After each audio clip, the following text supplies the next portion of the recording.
I am delighted to have the opportunity to introduce our next and last speaker today, Mecklen Davis. He's a very motivational man, which I'm sure you're going to discover here in a moment. He knows what it's like to start with a little and end up with a lot. As a matter of fact, I think if Mecklen was a fisherman, he'd be chasing Moby Dick in a rowboat with a can of tartar sauce. That's the kind of man he is. After spending his collegiate years playing basketball at Montana State University, Mecklen travels across Montana, encouraging individuals to dream chase and turn their dreams into reality. Mecklen learned a bit about the road one travels while going from a dreamer to a dream chaser.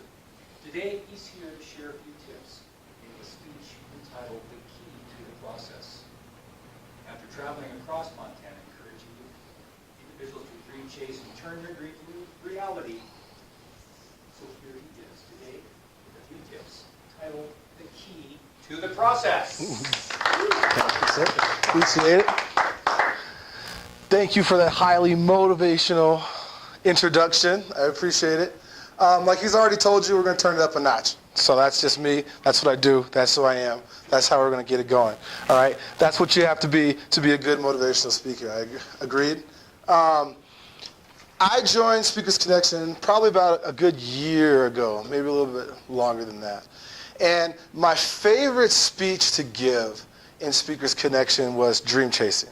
I think for a lot of you, that's probably one of the first speeches that you heard me talk about was dream chasing. And the reason why I absolutely love this speech is for two reasons.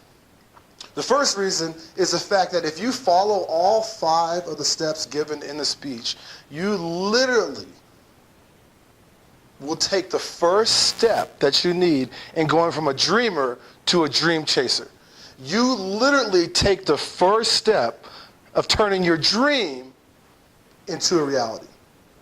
The second reason why I love the speech so much is the fact that because there's so many stories in the speech, there's so many stories of motivation, of going from, the bottom to the top, from turning nothing into something, that not only do the audience get motivated by the speech, but I myself motivate myself every time I give the speech.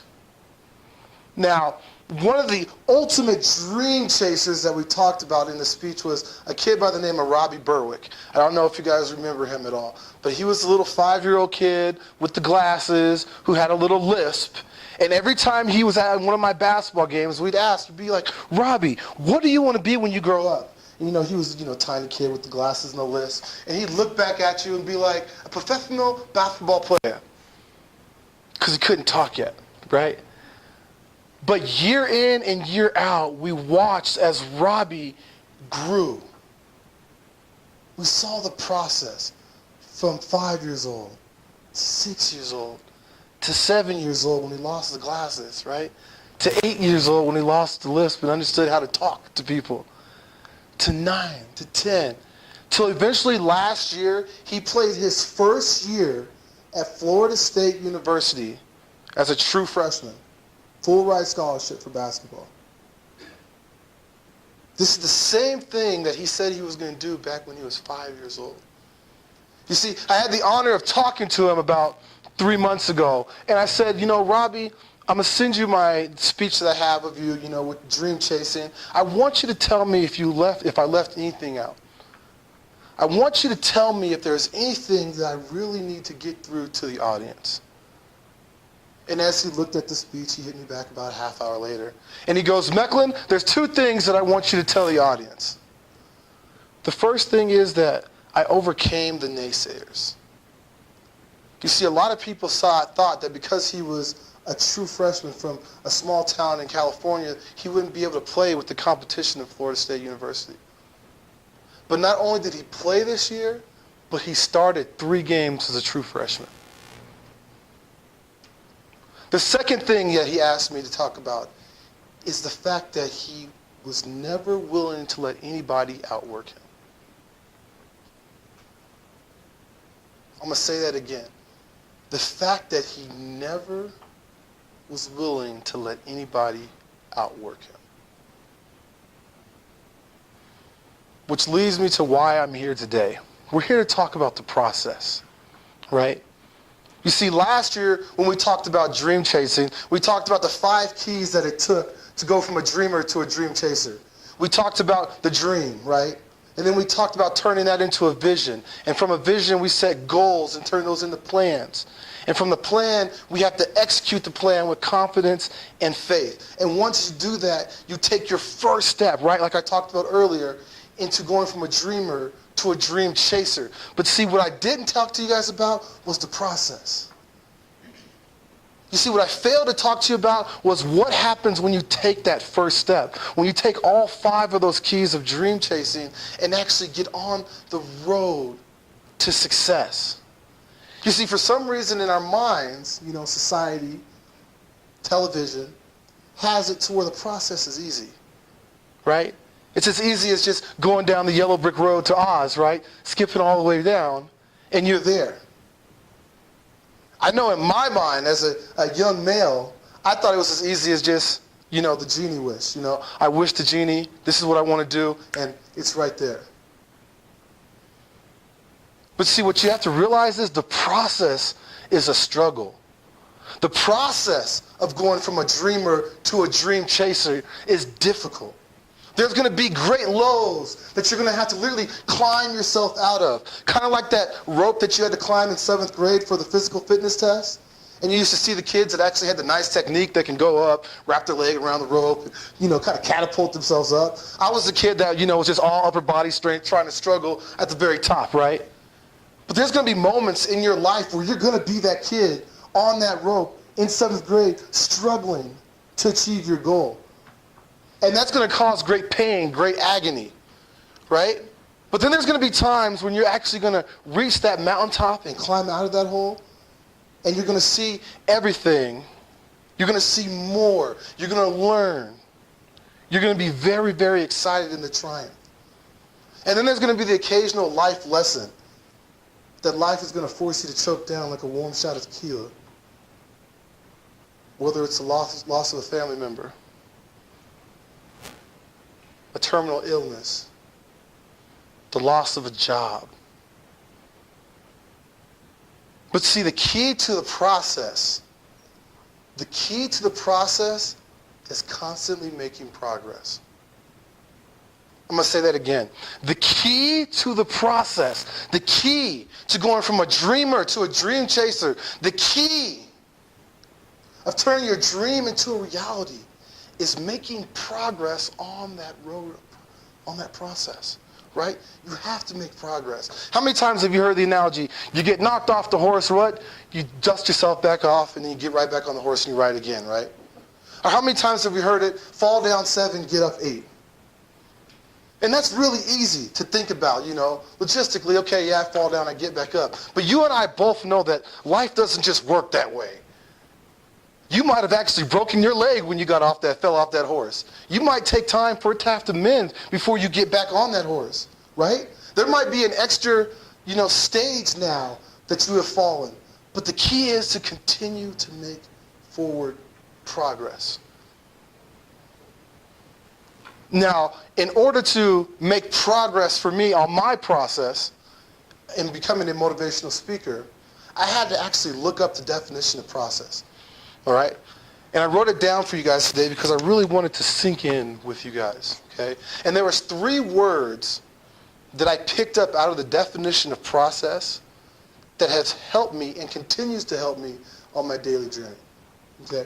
The definition of process is a series of actions or steps taken in order to achieve a particular end. I'm going to say that again. I want you to really, really let that sink in. The definition of process is a series of actions or steps taken in order to achieve a particular end. Now, when I break down this first part of the definition, a series of actions or steps taken, the first word that comes to my mind is consistency. Now, when we talked about dream chasing in my last speech, we talked about turning your vision into a plan. And in order to make a plan, we have to have a series of goals. And then you make steps to achieve those goals. And then once you achieve that goal, you make steps to achieve the next goal. Well, by golly, if you know it, you've already created the consistency right there in your dream, right? You've created a consistency of what you need to do. Now you just have to take the steps. One of the biggest lessons I learned in consistency was when I was working at the mental health group home for autistic kids. And so I don't know if you know anything about autistic kids, but when there is OCD in an autistic kid, I mean there's OCD. Not a thing where you walk into your kitchen and your kid or your wife have left something dirty out on the sink and you throw it away or put it in the sink and then you go get upset at the spouse because I just cleaned the house. No. I'm talking about OCD to where if a kid walks in here and sees this TV a quarter of the inch to the left, he's liable to throw the whole room off like a hurricane ran through it. All right? I'm talking about extreme OCD. I've seen kids literally hopscotch down hallways so they don't touch lines. And if they touch a line, they go all the way back. That type of OCD. And so one of the things that we had to learn to do to be able to change the behaviors of some of these kids, the thing that we call ABA, Applied Behavior Analysis. And the definition for that is a process, all right, is a process that you put in order to achieve a certain behavior. So one of the toughest clients that we had in that group home, literally, we had to wake him up and change his clothes for him every single day. In order to get him to shower, it was a 128-step process. He's usually start with walking him over to his closet, picking out a shirt, clothes in the closet, then walking him over to his dresser, opening the dresser, picking up some pajamas, closing the dresser, gathering both the shirts and the pajamas together, walking to his closet in the hallway, opening the closet, grabbing the wash rag, putting that in his left hand, grabbing the towel, putting that in his left hand, closing the closet, walking into the bathroom, putting all of his stuff onto the sink, and so on and so forth. 128 steps. It took 30 to 45 minutes to shower this particular client.